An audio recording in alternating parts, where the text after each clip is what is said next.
Welcome to Live with Hillsdale Hospital. Today is November the 11th, Veterans Day. It is Veterans Day. And it's great because you have some military folks in your family.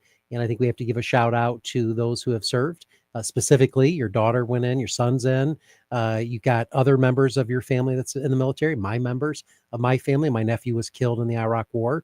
So we remember their service during this day. I think that's important. Absolutely. A shout out to all our veterans, everyone that has served. We appreciate what you've done for our country, and it's a great day to remember all those that put down their lives for our country. Really is. Thank you. So thank you. If you're listening today, appreciate our veterans out there, and for those that are continuing to work in the armed forces right now. It's a different world that we live in today, and a lot of challenges, and the sacrifices that are being made are significant. So absolutely, thanks for you giving your sacrifice of your family as well to serve, and that's always great. And for you listening today, we want to thank our veterans for all that you've done. But we're going to transition into our conversation today. We have in the studio a friend of mine, but better than that, a guy who has been in this community now for 28 years. How many? 28. 28. I guessed it. 28 years. Gone fast. Almost 3 decades. Almost 3 decades. 3 decades. Dr. David Gossage, ophthalmologist. And I'm excited because we're going to talk about what ophthalmology means. Some folks might think, is that where I go get my glasses? Well, yeah, but there's a lot more in between there that we're going to talk about today. Also, I'd be remiss if I didn't mention, we've had your wife on here more than you, Dr. Karen Luparello, pediatric ophthalmologist, also medical director for our Tri-County Agency for Health, and does a phenomenal job. We've had a chance to interview her before in her previous roles as well as in her current role. And hopefully she's well. Things are good. She's doing well. Yeah. She's much smarter than I am. She's got, a year extra in training just to become a pediatric ophthalmologist. Yeah. And she has 2 master's degrees. Yes, she does. Yes, she does. Becoming a physician. I remember her obtaining at least one of those. Yeah. Those So she's got Masters of Public Health and Masters of Education. Yeah. And she led us through a pandemic, which was tough. And the health department was right there, forward thinking about what can we do? How do we interpret these orders? How do we enforce these orders? A lot of challenges, especially in a rural community like ours. No question about it. And plus it was a time when we really didn't know, what to do. Yeah. We, it's always easy to go back and say, hey, we should have done this, absolutely. We should have did that. Yeah. But at that time it was new. I remember, you go to the grocery store, you bring your food into your garage and you'd wash it off. Yeah. You'd be like, oh my gosh, you can't. And you'd tell the kids, take it out, don't stay touch. away. Yeah, stay do away. not touch anything. Stay away. We have need to clean this. Yeah, providers that were going home sleeping in garages. Absolutely. And they didn't want to get their children infected. So absolutely, we've come a long way. But during that process, Dr. Luparello was involved, obviously as a health professional, and then her involvement with the health department as they led it. So give her our best. And if you're watching, Dr. Luparello, thanks for all you've done as well. Ophthalmology. So what is it? First of all, let's define that. Before we get to that, though, I want you to tell your story. Okay. So, you had an opportunity to be anywhere in the United States of America. You chose Hillsdale, and you're not from Hillsdale. So I'm interested to hear the rest of the story. Sure. So take us from the beginning. So, I was born. No. What was your weight? 7 pounds, 6 ounces. Good question. I don't even know. See, how long was that? Someone says, what's the least you've ever weighed? I said, 7 pounds, 6 ounces. I don't know. Right, yeah. So I grew up in Michigan my entire life. So I was born and raised in the Detroit area. Yeah. And so at that point, went to college and basically spent 12 years of my life at Michigan State University. Yeah. And when did you realize, though, that you wanted to be a physician? I was young. My grandfather and my uncle were both physicians. Okay. So you mentored with them and thought, that's what I want to do. Yeah, my grandfather went to the very first osteopathic school in the country, which was Kirksville. Wow. And that's where actually Dr. McCants went to school too. Is that right? Yeah, Dr. McCants went there. Okay. And then my uncle went to Michigan State. Okay. I think he was in the first graduating class from Michigan State. That's also. Incredible. So at that point, when I applied to medical schools, I just applied to osteopathic schools because that's what you knew, right? That's what I knew. Yeah. That's my family were all osteopaths. Yeah. So at that time, you do 4 years of undergraduate school, and then you apply to medical school. And at that time, I applied to Kirksville, where my grandfather went. I also applied to Des Moines and Michigan State. Those Yeah. to me were the best schools out there at the time. Now, obviously, there's many other great schools out Yeah. there, but those were excellent schools, and I felt very comfortable going to any of those. Yeah. So I applied to Des Moines first and got accepted right away. And so I said, okay, here's my deposit. Yeah, Of course, yeah, it's yeah. unrefundable deposit. You put your money Skin in the down, game. and, Yeah. you got there. And then applied, and Michigan State was the last to interview. So I had to go for Kirksville, got in there. Yeah. And then basically Michigan State was the final one, and got in there. Did you want Michigan State? I wanted above Michigan all? State. Yeah, Yeah. right, Your right. in-state tuition, Yeah, true. much less Yeah, expensive. yeah. I knew some of the professors already Yeah. because they were my professors in undergrad. Okay. I was very a good. physiology major, so Oh, most of yuck. the physiology professors actually taught in medical school too. Yeah. So See, it gave a us connection with a them. connection. Yeah, Yeah. So in yeah. fact, actually, when I took physiology in medical school, it was much easier than the physiology I took in college because that was my major. So you're taking yeah, way right, upper right, level right. classes compared to that Sure, sure. of what you're getting in Yeah. medical school. Not saying medical school is easy. I'm Right, just saying right. that for As a that comparison. coursework was good for me. Yeah.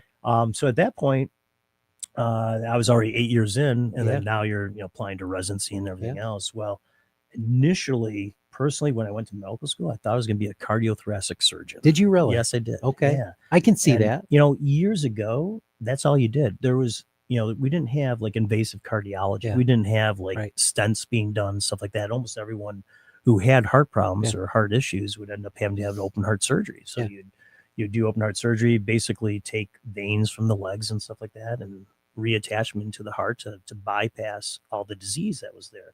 And it was a pretty good profession. I enjoyed my rotations on it.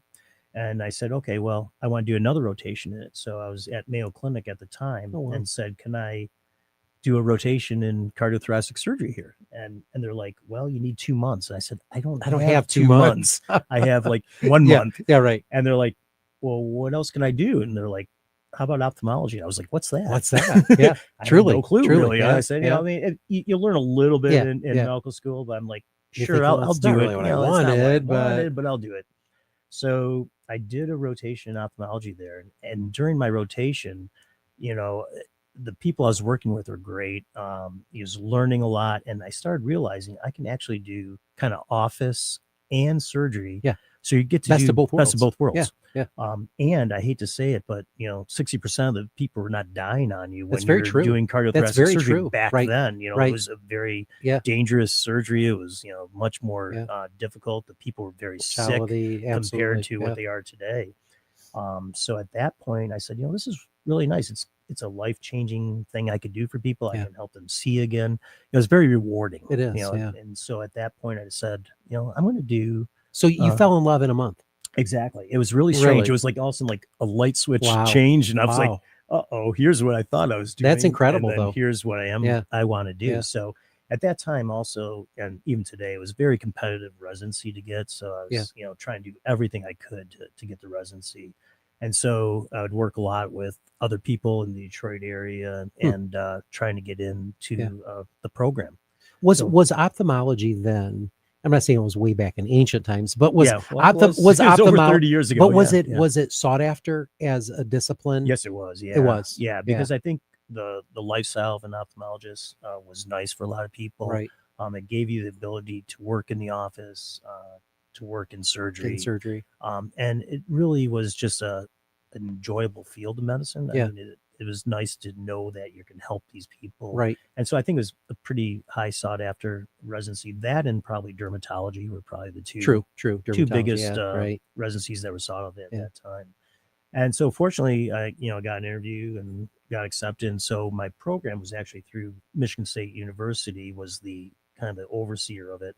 But it was in the Detroit area. So at that time, there's different residency programs in Detroit. Okay. So Beaumont Hospital, which is now, I think, was it Corewell Health. Corewell. So it was Beaumont Hospital. Sinai Hospital was in existence at the time. Yeah. So Sinai Hospital's there. Wow. Gossage Eye Institute, which was Wayne State University. So we had basically 3 residency programs along with our program, which was at DOH at the time, which was Detroit Osteopathic Hospital. Okay. So we had a So conglomerate. DOH was an actual facility. DOH was actually a facility, know and that. that's where actually Okay. my dad was born. Oh my Because my goodness. grandfather was a physician there at DOH, Wow. back in the 40s, early 40s. Well, so when did that go away? Oh boy, the hospital. The hospital's there when I was still doing my residency. Okay. So that would have been up to 1995. But we 95? did move most of our facilities over to Riverside Hospital Okay. at that time. Yeah. But at that time, we were covering 12 different hospitals. So as a resident, Wow. you're kind of going around to all That the had to different be hospitals. though a great experience. It was. I mean, you saw trauma probably at Right. every level, exactly, and then rule right. at There's like various levels. knife and gun club up in Pontiac. Yeah, yeah, it was right, basically right, in car accidents. right. And back then we didn't have really airbags. Or No, anything, so, no. you'd have Traumatic. to do a lot of Yeah. trauma surgery and stuff like that. Yeah. And then we covered all the other hospitals, so we'd go around, basically covering their ERs. And during that time, we would also do grand rounds at Kresge and then go over to Beaumont for lectures. And so not only were we kind of doing our residency, but we were actually involved in all these other residencies. So we were getting the best of all worlds because those residents would stay in their programs, but we would actually have our program and siphon from the other that's programs. incredible. So we got a really great experience. I mean, we got all the grand rounds from Kresge like everyone else would, but also then go to Beaumont for lectures. Absolutely. And the best train with all the best people. Oh, I could say, well, I want to train with the best cornea specialist or the best retina specialist or the best glaucoma specialist. So we were able to get all that information. To those modalities. Right. And then we were also associated with Michigan State University. Yeah. So we would have monthly conferences up there. Oh, that's incredible. Yeah. The access. So at what point though, during this endeavor, did you say, I want to start my own practice? I want to be a businessman and an office and do surgery. Right. I mean, that's a lot. Right. So what happened is when I finished my residency, two of my trainers pulled me aside and basically said, you need to do this. I need to work for them. Yeah. You know what I mean? So right. So good for them. Good for them. So I did join two of my trainers. Okay. And I was in charge of also training residents. Oh, I did not know that. Yeah. So at the time when I finished up my residency, I was involved or actively involved in training residents. Now, did you join as a partner? I joined as an employee. As an employee of theirs. Right. Okay. And then worked for them for 3 years. Okay. And during that 3-year process, I was also training other doctors to become ophthalmologists. Right. So I was that, that had to be, you've done that here, mm-hmm. probably led to that, but that's got to be rewarding as well. It is. So you're taking someone who, basically has no skills, some knowledge, but not really any skills. And put them into practice. In a 3-year process, they're becoming fully trained to be able to do surgery. That's your wheelhouse. You do a great job with that. And it was very enjoyable. And I loved doing it. And we were in the process of, partnership and everything else. And that just changed a little bit. Changed a little bit. I was a little bit busy and probably doing most of the work. So probably realized I could do this on my own. So a gentleman by the name of Joe Holicky, Dr. Holicky over in Coldwater, knew I was going to be probably leaving. And so he kind of grabbed me because I trained with him. He was a year ahead of me in residency. And so he reaches out to you. He reaches out to me, and you say next, where the heck is Coldwater, Michigan? So at that time I said, I will come out and help you for about 6 months. Yeah. Well, actually, on my way out. So were you married then?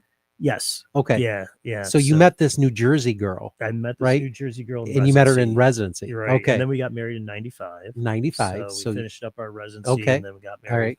She was off doing her pediatric ophthalmology fellowship. Yeah. And so it's almost a team now, right? Yeah. When you come to Coldwater, it's both of you. It's not just one of you. But in reality, the funny thing is his practice was in Coldwater, Sturgis, and Angola. Okay. But he bought a practice here from an ophthalmologist that was here. And so he needed someone to fill the shoes in Hillsdale. Right. So what initially happened was I was going to come out and help him out. Well, on the way out, I had a couple of flat tires, and I said to Omen, I'm not supposed to come to Hillsdale. And so that or get a better car. Yeah. So anyways, I ended up coming out, and he made an offer that I couldn't refuse. Yeah. And so I started working in Hillsdale. As the thought was, I was just going to work here part time, work in Coldwater, and Three Rivers, and Sturgis, travel around. Okay. So I kind of just bop around. Well, got kind of busy here. Yeah. And then 2 years later, we were working on our partnership, And we thought this would be a really good partnership. The only difference is that I'm in Hillsdale and I've been staying pretty much in Hillsdale, and you're in Coldwater and you've been staying in Coldwater. It made more sense for me just to buy the Hillsdale practice. Yeah. So purchased the Hillsdale practice, and that was 2000 is when I purchased the practice. I came here in 98, after the 3 years from Detroit. Yeah. So in 2000, purchased the practice, which, by the way, was a house, correct? It was a house. Yeah. Yeah, I remember those days. Yeah. And at that time, worked in that house for 4 years. Yeah. And then the office up on Carlton became available. Which was the old Coney Island years and years ago, I think. Lensburger Isle. Lensburger Isle, that's what it was. Home of the Islander. Yeah, there you go. See, you already know. So I ended up purchasing that from the hospital. Yeah. And at that time, thought I had way too much room. Yeah. Well, now it's almost too small. Now it's too small. Yeah. So and then there's Dr. Luparello was with you in this endeavor. Right. So Dr. Luparello was working pretty much in Lansing. She was the pediatric ophthalmologist in Lansing Ophthalmology. When our daughter was here, she was able to kind of manage that. But when our son was born, now we have 2 children. And so at that point, she said, I'm going to have to end my relationship with Lansing and then stay focus here. So, and then together you have built an amazing practice. And I want to stop here just to say the impact that you've had. I mean, just in my family. I mean, you've taken care of my father. You took care of my mother. In the clinic, you did her surgeries. But, my wife not too long ago came in and she's allowed me to tell the story she had a stroke, an ocular stroke. And thank God you were here that day. We credit what you did that day at saving some vision for her. You did the old technique of a massage, they call it, or something that, had we not had an ophthalmologist, I don't know what the outcome would have been. So I want to thank you from my family. But the stories I hear, Dr. Gossage, about you, I mean, thank God you're not going to retire until you're 114. And I won't let you, because the value, we didn't have an ophthalmologist here. And it's great that we have an ophthalmologist. We take it for granted. And then what we also take for granted is a pediatric ophthalmologist, which don't even exist. No. You understand that. No, you need about 250,000 residents. Correct. In a catchment. To support a pediatric ophthalmologist. I mean, it's unbelievable. Yeah. So in fact, and the sacrifice. Yeah, I think at the time when she was in Lansing, she was the only pediatric, ophthalmologist in all of Lansing region. Yeah. So, I mean, it's been incredible to have you here. One of the questions that I'm asked often is what's the difference between ophthalmologist and an optometrist? Sure. And you employ an optometrist. Mm-hmm. And why don't you talk to us a little bit about how your office functions? Because then I want to get into specific modalities of ophthalmology, but talk to us about the difference between the two, what the relationship is, how that works. Sure. So if you think about it, an ophthalmologist is a physician first. So when I was in my training, like before I said, I did 4 years of undergrad, 4 years of medical school, 1 year internship. And during that internship year, you're pretty much doing everything. You're delivering babies, doing general surgery. Yeah. In fact, actually, one of my rotations back at Botsford was in gastroenterology. Oh, gosh. And at that time, Dr. McCants was getting his fellowship in That's where you met him? I met Dr. McCants what a small world. Before Is that right? I came here. And when I came here, it was Did you connect it? Not until I came here. I was like, oh my gosh, this is the guy that I knew. So we worked together. I was on his GI team as an intern. And that was pretty neat to incredible. See when I came here. Yeah. So basically you become a physician first, yeah. And you're doing all your rotations. You learn a little bit about everything you can in medicine, and then you specialize into your residency. So at that point, I did the ophthalmology for 3 years. Dr. Luparello did an additional year to become a pediatric ophthalmologist. So at that point, then you're basically, you do your board certification, you become board certified in surgery and medical treatment of the eye. Right. So as an optometrist, you would go to 4 years for undergrad, and then typically about 3 years for optometry school. Okay. And then so they're not surgeons, right. But they deal with the eye and the medical conditions of the eye. So they classically would be like contacts, glasses, screening for diseases, and so forth. And you can do that as well. Oh, absolutely. As an that's all part of our training. Right. So with Dr. Runyon in our practice, he is a optometrist who works within an ophthalmology office. Right. So for people who want to come in for, say, glasses or contact lenses, Dr. Runyon will take care of that. Certain diseases of the eye, if there's, someone comes in with, say, a pink eye or conjunctivitis or so, he'll see it and he'll start initiating treatment. If something needs a little bit more done, say someone who has diabetes or diabetic retinopathy, but needs treatment, then he'll send that patient over to me to be treated, or someone who has cataracts, say, they need cataract surgery. So he sees them for maybe their eyeglass check and says, I can only get your vision so good. Right. Most of the problem we have is a cataract. So why don't we see Dr. Gossage, and then he can take care of your cataract for you. Right. Yeah. So we work together. And then post-operatively, after I'm done with the cataract surgery, they will, in some cases, need glasses afterwards. So we'll refer back over there. So it's a to great Dr. Runyon. relationship, And then clear he'll take care of that. pathway, Exactly. nice continuum. And you also have, so after he gives a script, basically you have resources, eyeglass, right? Basically various different styles, sunglasses to glasses, the whole 9 yards, so contacts. There's an optical there that's available for people. They can take their prescription, go anywhere they want. If they want to go to another local optometrist in the area to get their prescription filled, they're more than happy to do that. Or they can see us. Some are right there. And there are some patients that will come in from other optometrists places in the area, or from Ohio or Indiana or so, that they'll want us to do the surgery. So we'll do the surgery and then we'll send them back to those people. So ophthalmology, tell me what you see the most in Hillsdale County. I mean, what are you dealing with every day on a daily basis? And it's probably a wide variety. Yeah. The funny thing is, like when you're in a big city like Detroit or whatever, most ophthalmologists are almost just like, I'm a cataract surgeon, or I'm a retina surgeon, or I'm a glaucoma surgeon, or a cornea surgeon. Well, in Hillsdale, you have to be everything surgeon. Yeah, exactly. The problem is that, in order to keep people healthy and treated and take care of their eye issues, you really have to be what we call a comprehensive ophthalmologist. So in Detroit area, there's so many subspecialists that if you ran into an issue, you can easily say, hey, I got this guy next door who can take care of this problem for you or that problem for you. In Hillsdale, you had to be a true comprehensive ophthalmologist, which was great. And that's probably one thing I loved about coming to Hillsdale, is because I loved comprehensive ophthalmology when I was in Detroit. Yeah. So when I was in Detroit, I was taking care of, retina diseases and glaucoma and corneal issues. So when I came here, it was a great transition because it just gave me the opportunity to help people in many different ways. Yeah.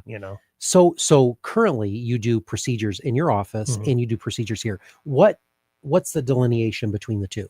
Sure. When we're doing, say, intraocular surgery, say cataract surgery, or glaucoma surgery, or anything that involves going into the eye, most of that is always wanted to be done in a sterile environment.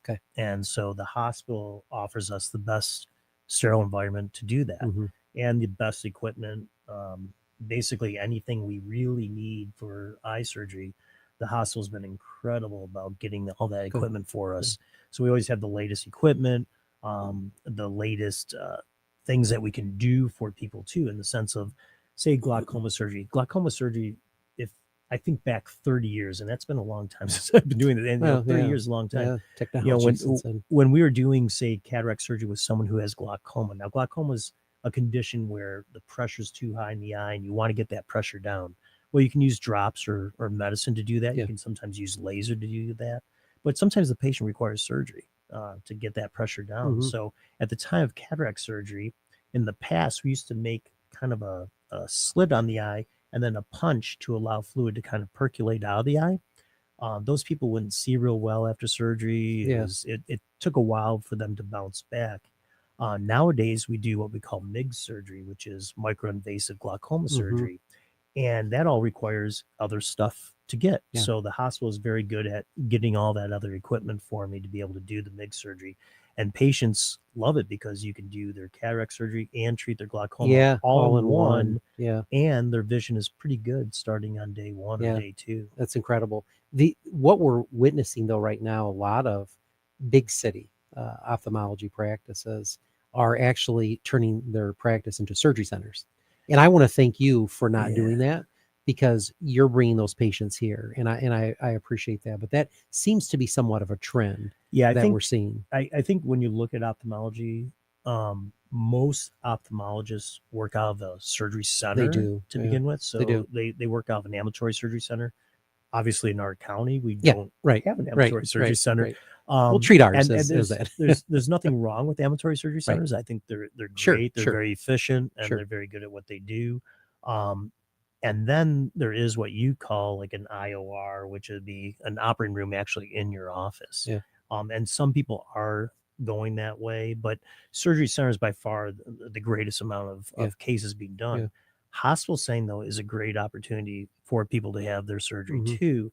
The nice thing about hospital setting is, if the patient has any issues, They're here. Yeah, comorbidities, or anything else that goes on, they're right here in the hospital, yeah. and so they have that safety They net do. there Yeah, to have things done. Sometimes the other thing too is it depending on where you're at, some of these big city hospitals, it could take years to get something to get passed through. Like say true. I want to That's right. do this new Yeah, yeah. procedure. Go through every Well, it's gonna committee, take and then you have to do 27. it's going to take a long Proficiency. Yeah, time.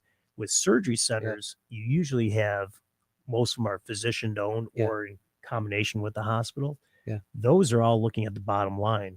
Sure. And this I hate saying that, but they're looking at from a business standpoint Absolutely. of what they can do and what's going to make them the best The best profit. profit. You know what Yeah, I mean? I hate to say that. it And is. so what ends up happening is they may not want you to do that new latest procedure because Right. it's going to cost Yeah, them too much money. correct.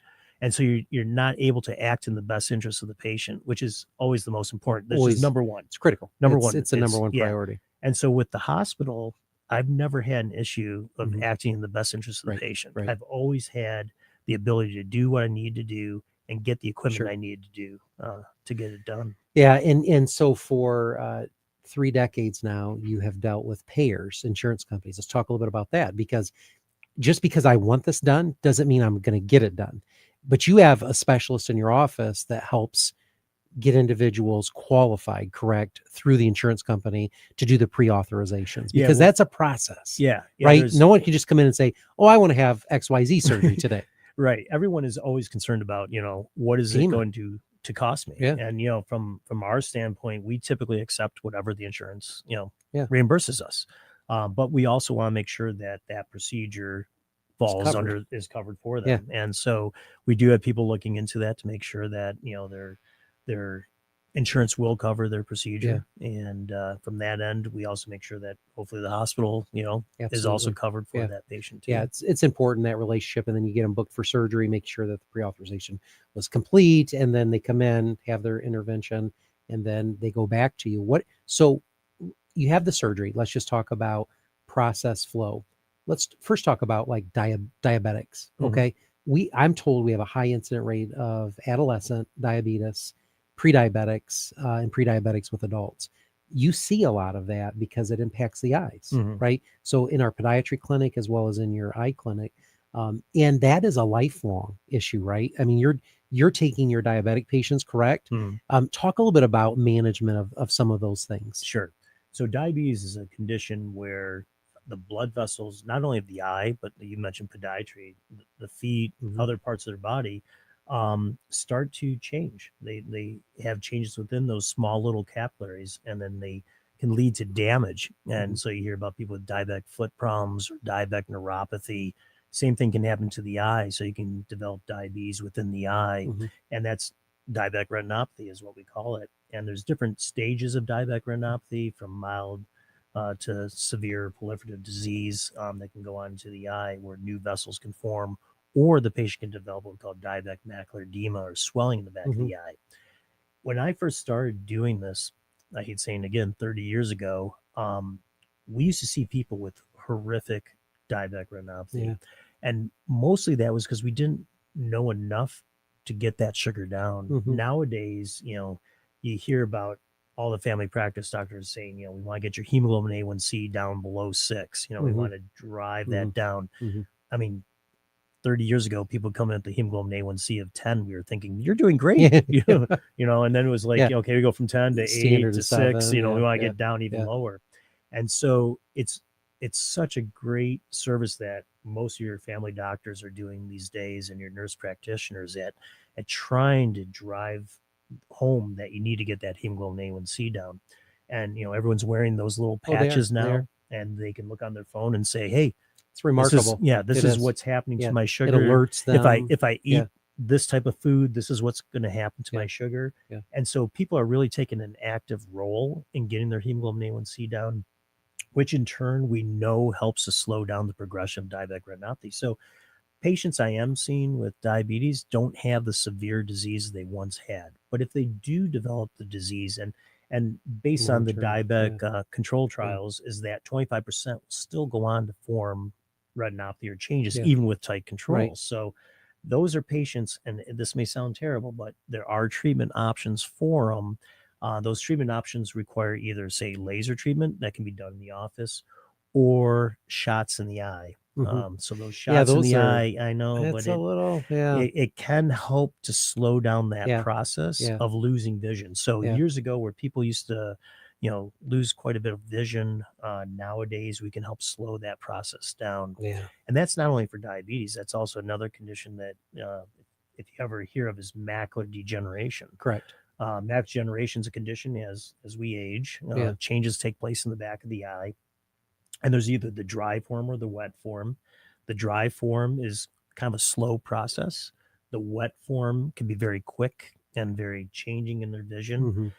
But there are treatment options for those patients, and so Yeah. instead of having to travel, Right here out of the locally. community, Yeah. we can go ahead and Right here. administer that product in the eye. I've been doing that since 2006, when the first medication became It's available. incredible. It's incredible.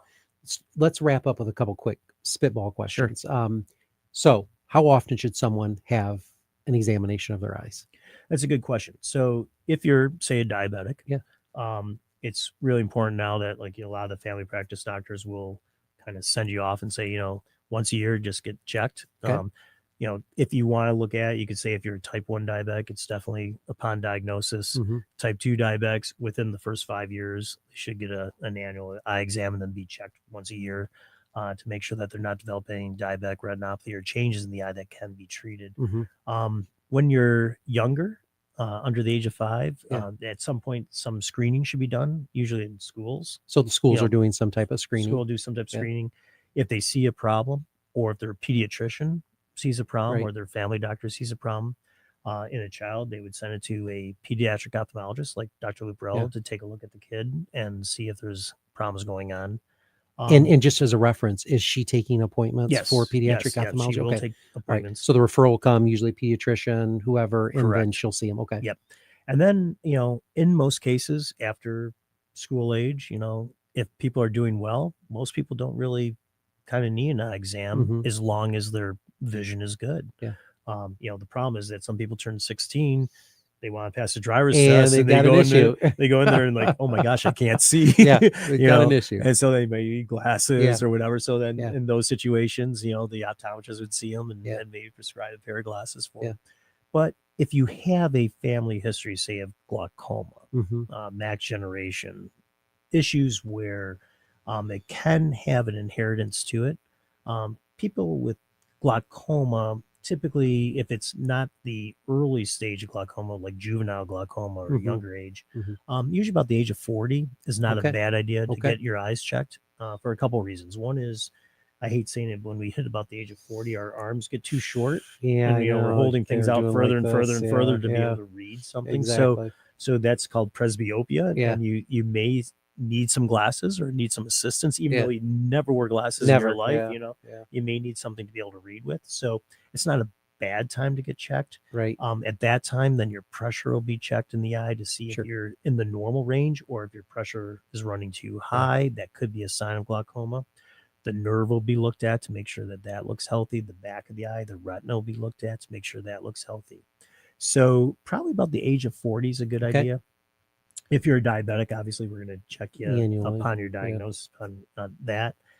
People with mac generation, it can start earlier in life, but in most cases, that's something that's going to happen around 55 or 60 Okay. and older. So it's going to be age-related mac generation. But if you do have a family history of it, it's not bad to be checked for that. And certain things that can be done, such as like, using vitamins may help slow down the progression of macular Okay. degeneration. So if you got the diagnosis of it, one is we can show you what to look for Hmm. as a patient for any changes, and also to start some vitamin therapy Yeah. and also other therapy if needed. So beyond those, Mhm. what symptoms would require someone to present to your office? So headaches, Oh, whole slew of things. I just always give the most say, what you see as you what know, would you recommend if someone's suffering out there today? yeah, What symptoms are yeah. they? Think of like RSVP, like Right, right. redness, sensitivity to light, vision changes, or Okay, pain, okay, So, RSVP, call us, yeah, and those are definitely things to be seen for. Patients will come in with, like, say, flashes and floaters, say, new onset of flashes and floaters. yep, We want to take a look at them because there is a potential for tears in the retina yeah. that can take place. If there is a tear, it could be a simple fix by taking them to my laser and Hmm. lasering around the Hmm. tear. If it leads to a detachment, then that requires surgery, and then I usually will send them to a retina specialist at Very that good. point. I So, urgently visited you earlier this year because I had all this bright light to the right of my eye. I couldn't see. It just looked like we're looking at right here in this light. And you did a complete workup, and thank goodness that there was nothing serious there. Probably an ocular migraine, we correct, thought. right. Do you see a lot of that ocular We migraine? do. The thing about ocular migraines, for those who don't know what a migraine is, it's usually headache. Yeah, And so there are components where you just get the ocular component without the headache, and there are yeah. other people that will get the headache that will follow, with the Oh with yeah, the with yeah, the eye yeah. changes. So usually in those situations with ocular migraines, you'll see zigzag lights or Yep, kaleidoscope effect. It'll yep. be a grayness in their vision, then it'll kind of Right, grow, get bigger, and then fade away. And usually afterwards you get a headache. The ocular migraine though will only last about 15 to 20 minutes, and then it goes away. right. If it's lasting longer than that, that's abnormal. Yeah. And the headache would usually follow the Immediately visual thereafter. component, Yeah. right? Some people may feel nauseous. They may want to feel like they want to go lay down in a quiet room Oh and yeah, and yeah, sleep. yeah. So all those things can contribute to it. The interesting thing about ocular migraines is as we get older, most of the time we don't get the headache anymore. We just get the visual component. Is that right? And mostly of I can look that, forward to that then. yeah. What happens is, if you think about it, there's a vascular complex with the nerve. So you have the artery and the vein, the nerve that kind of run Yeah, close to each other. yeah. So what happens when we get older? We get hardening of the arteries, right? So the artery is the spasm that takes place within that arterial, which actually causes the blood flow to be decreased to the occipital lobe, Okay. and then that causes the visual change, Okay. right? So if that artery is rigid or hard, it's not going to dilate and push on the nerve as much, so you don't get the You don't headache, get the headache. right? So you get just mostly the ocular component to it. Wow. Did not realize So that. yeah. The options for people with ocular migraines though, Mhm. I mean, what can you do? So in most cases, ocular migraines, you don't have to treat because Right. it's usually short-lived. 15, 20 And minutes, go second of on. all, it usually doesn't happen that frequently. Right. If it does, then there are some medications that can be used to either pre-treat to Yeah. help prevent them if they're happening Yeah. quite frequently, or medications that can be used at the time of the symptoms starting. Yeah. So that can be done. And if they're real frequent, even sometimes Botox injections Oh, yeah. can Yeah. be Yeah, I've used to heard help that as treat well. ocular migraines Yeah. or other migraines. So we're gonna wrap up, and Sure. because I could talk to you for 2 hours, I could probably and talk for 2 hours. and I think you're going to be my new co-host. Are we good with that? All right, he'll be my new co-host moving forward. It's a tough industry, and right now we're understanding that it's difficult to recruit ophthalmologists. And Oh, yeah. what is your prediction? As we look at that, and I know it's hard probably for you to do that, but I mean, communities like Hillsdale, we're lucky to have you, and super lucky to have your wife. I mean, pediatric just doesn't exist. But I mean, this is going to be a challenge for us in the next century, correct? I think it will be, but it's been such a great community Yeah, to work in, yeah, but a better community to live in. I yeah, mean, it's yeah, fabulous. yeah. And the funny thing is, not to change the subject again, but going back to medical school, my very first day of medical school, I met my best friend in medical school. He's an orthopedic surgeon Yeah. today, and we met on the very first day. And he said, "Well, where did you go to school?" I said, "Well, I went to Michigan State for undergrad, Yeah. and Now I'm here for medical school. And I said, Yeah. well, where did you go to school? Well, I went to Hillsdale College. No way. And I said, where's Hillsdale? Where's Hillsdale? Exactly. And later in life, on, I'm here living you here. are. You know what I mean? That's So incredible. it's just and Yeah. he graduated from Hillsdale College with, Yeah. basically, the Payways Right. and, Oh, yeah. Sullivans Yeah. Oh, and yeah. stuff like that. So the funny thing is I got to know people, Yeah, from Hillsdale, and then you get from to come back to Hillsdale, and I come back to yeah. Hillsdale. And I think as an industry, though, it's something we have to be mindful of, is Mhm. even just whether it's ophthalmology or even family medicine, the shortages are going to be Yeah. a major concern. Yeah. And individuals like you'll have to drive to Ann Arbor and Detroit to Well- find. Now we're keeping it till you're 115. I think I just moved it up. It was 112 before, but yeah, I think a lot of these practices and things that are going on in medicine right now are people being bought up by private equity. Yeah. And so what's happening is it's just kind of it a is. growth. It is. And so what's happening is a lot of these smaller practices are just can't afford or can't can't. keep the doors Yeah, open yeah. anymore. It's hard for recruitment of staffing. It's It hard is. for It is. billing purposes. Yeah. It's hard for all these other Negotiating with payers, right, all these other overheads. business aspects, Oh, yeah. not just the medical aspects, Right. but all the business aspects Yeah. that go with it. And so a lot of these practices are willing to kind of sell to Yeah. the bigger conglomerates so Absolutely. that they can take care of all the business aspects. And they just you come can- in and do their job. right. And then Which you there's just come do your some, job. I mean, There's some advantages. There's to it, advantage, but yeah. you've plugged away, and we're very grateful for that. I have one more question, but I want to see if are there any questions live. None. Fantastic. We've answered them all. And I'm putting you on the spot, Sure. because I haven't prepared you for any of these questions. Okay. But do you have a favorite success story of something that you've just been like, wow, it came together? The maybe it's a procedure you did or something. Do you have anything you could share that's like one of your favorites? Well, I think being my wife. Yeah. Okay. Good man. Very wise So, man. yeah, Very wise man. We met on our first day of residency. Yeah. And I was dating Yeah. someone, she was dating someone, and we were really good friends. Yeah. Really good friends for like 3 years. You guys are incredible together. And then, Yeah. from there, all of a sudden, our Yeah. friendship just kind of turned. That's awesome. And Yeah. so my greatest success story is Yeah. probably my wife. You guys are remarkable And together. then from there, of course, you have beautiful children. Absolutely. And so your children are your success. They are. The practice, I think, If I had to do it- grown such if an I had to amazing do it all practice. over Yeah. again, You'd probably do Hillsdale it, right? would be It'd be the choice. number one. Yeah. It'd be Yeah. number one. And you can tell you live that every day. Yeah. And it's Yeah. just, being able to have the kids in the community, being able to work in an environment where you have to realize when I was in Detroit, Yeah. you're driving a half an hour to an hour Yeah, exactly. to go to work. Just to get to work. Yeah. And so it was another half an hour to an hour, Yeah. if you're lucky, Yeah, to get home to get home. at night. So Here you're letting the dog out at lunch. Yeah. You or taking even the having kids lunch, to yeah. it. Yeah. But the best thing is you can grow up in a community like this. Yeah.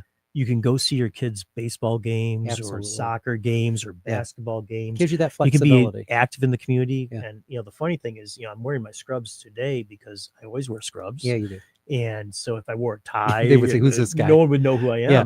And You it's probably very true. you probably wear these to church too, right? Well, no. No, okay, all right. But it is true that like I'll walk around, Yeah. the local grocery stores yeah. and stuff like that. Oh, and, yeah. and I'll walk in and I'll see someone like one of my patients. I'll say, hi. Yeah. And they're like, who is this guy? I don't recognize They don't him. recognize I me don't with recognize he's got without my scrubs scrubs on. Yeah. But I'll say it's Dr. Gossage. Exactly. So they'll be like, oh, Oh, I yeah. thought, I thought you you look looked familiar. familiar. Yeah.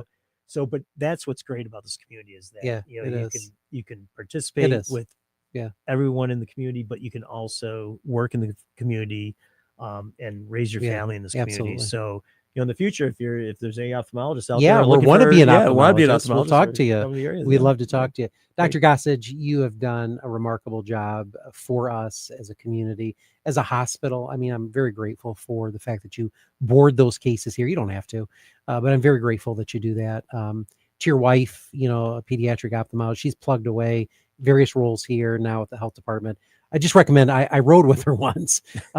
Wow, she drives like from Like a New New Jersey. Jersey, yeah. She does. I tell you, I got saved 3 times, and I'm a Baptist. It was rough. But we love having both of you, and our system as a hospital is enriched because of your leadership. You're on the board, you're on the medical staff. You're just, I mean, the things that you do. I remember when you led the students here. I mean, you did that forever. Yeah, That was like, what was that? 20 years? Actually, I think it Close. was about 11. Was it or 12 11? years. Okay. Yeah, but we, trained other doctors to become You did. ophthalmologists, and now they're all over And it's the amazing to country. hear some of the success stories of those Oh students. yeah, like one went to Harvard for his Yeah. fellowship. One went to Baskin Palmer, which Oh, is the number one yeah. ophthalmology Yeah. program in the country. But Went you know what they there to get credit? trained. They credit you. Well, And thanks. they do. Yeah. They credit the work that you did. I talk to them. I hear the stories. I mean, you and your wife entertaining them in the home and taking them in and spending the time with them and the lectures. Remember Linda Lou's coffee shop? I remember they loved the food from there, the lectures that we would bring in. But thank you for the leadership. Well, thanks. It's been incredible. Look forward to many years ahead. But we really thank you for the leadership. And last, an important question: are you still taking patients? We are. Okay, We are. very And, good. you know, it's an easy number to remember, 517-439-2020. 2020, very good. 2020, you know, Yep. it's not necessarily the best vision, but It's close it's what enough. we consider really It's- good it's vision. close Yeah, enough, yeah. Could you be better? Yeah. Yeah, But could you be worse? exactly. Yes. Yes. So, Exactly. but Well, thanks for joining no us problem. today. It's Thank been you. great to have you here. Appreciate Thank it. you to our listeners. It's your support programs like ophthalmology that make this happen at our hospital and trusting us in your backyard to deliver the care and the services that you need. This is so important, utilization of our services. And so we thank you for those that are listening now live and then that will listen later. If you have a question for Dr. Gossage, drop it in the chat box. We'd love to be able to get that question to him. We often hear from folks after we have these. We'd love to answer any questions you have. Very intricate things that are being done right here in your backyard in our community, things that you'd have to travel in most rural communities 50, 60, 70 miles to get these type of services. Right here they are, specifically as you think even about pediatric ophthalmology. So give them a call if you're looking for someone to take care of you and your family. They'd love to hear from you. And thank you for your contributions to our hospital by utilizing us. It means a great deal to us. If you're looking to join a winning team, we'd love to hear from you. We have dozens of open positions. And if you ever want to become an ophthalmologist, we even sponsor people in med school. We do it. We've done it. You know, NPs, PAs, individuals who go get their pharmacy degrees. You name it, we've done it. We want to invest in our local community. But if you want to join a winning team, you can do that right here, hillsdalehospital.com under the career tab opportunity. And if you want to hear programs like this every week, you can find us on our podcast, Rural Health Today, wherever you get your podcasts, download. This is important for us to be able to send a message to the rest of the country about the importance of rural sustainability. And that's what we're promoting. How do hospitals in this tumultuous environment continue to operate? And we give them success stories and how they can do that. So Rural Health Today, great leaders that are on that program. We just interviewed Scott Becker. We've got several other leaders that we're going to be interviewing that we're very excited about. But please download that wherever you do. And then every week, WCSR 92.1. 102.5. Also, you get an opportunity to hear us on both of those stations to talk about relevant issues like this on our news segment, which lasts about 10 minutes. We'd love to hear from you. If you want to drop us a line, feel free to do that. If you think that you have a new procedure that you think Hillsdale should be engaged in, a new service, let us hear it. We'd love to be able to take care of you and your needs. And until next time, stay rural health strong.